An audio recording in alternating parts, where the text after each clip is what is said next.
Welcome back to Home Video, this is James. So it's that time of year again, the festive season, Christmas. And today we're having a look at Dr. Seuss's How the Grinch Stole Christmas. The story of the Grinch is about the Grinch, who is obviously an outsider of Whoville, and nobody understands why he hates Christmas. He just does. So he sets about trying to steal all the presents, take down all the lights, basically just turn Christmas inside out for all the residents. And there's a little girl, Cindy Lou, who tries to get the Grinch to see the joy in Christmas and to not have such a cold heart. The film is directed by Ron Howard, stars Jim Carrey, is narrated by Anthony Hopkins, and it won Best Makeup at the Academy Awards. This could change my entire outlook on life! Initially, Jim Carrey had to undergo 8.5 hours of makeup every day, but that eventually got taken down to somewhere between 2 and 3 hours each day to apply his costume and all the prosthetics for his look. Apparently Jim Carrey was so frustrated, he said that it felt like being buried alive every single day.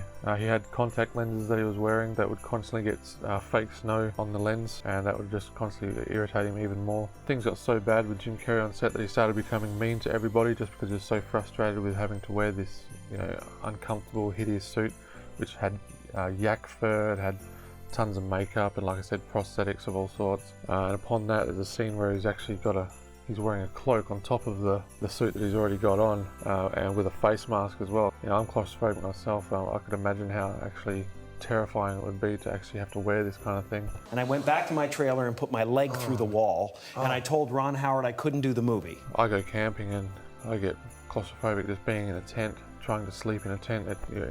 Really, I can't do it.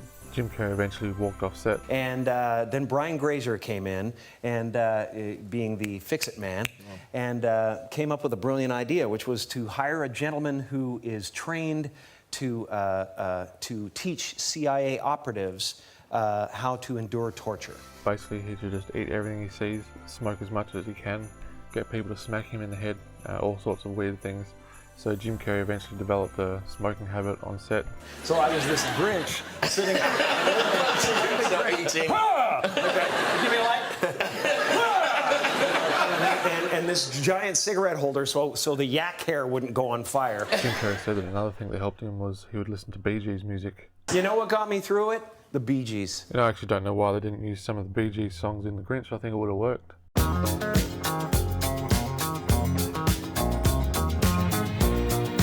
There's a scene earlier on in the film where Cindy Lou sings, Where Are You Christmas?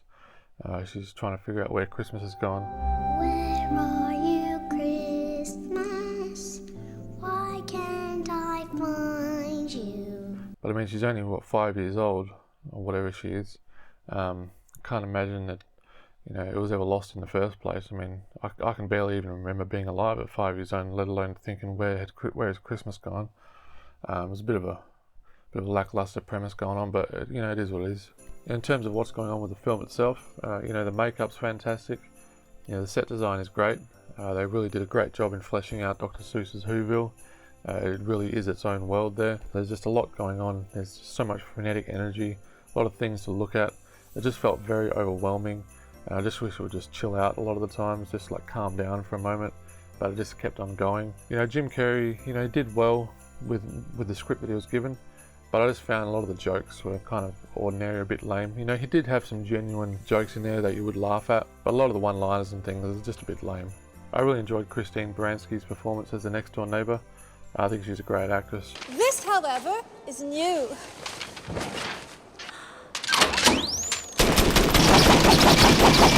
She always has this somewhat seductive, temptress personality that goes on, and it's always fun to watch.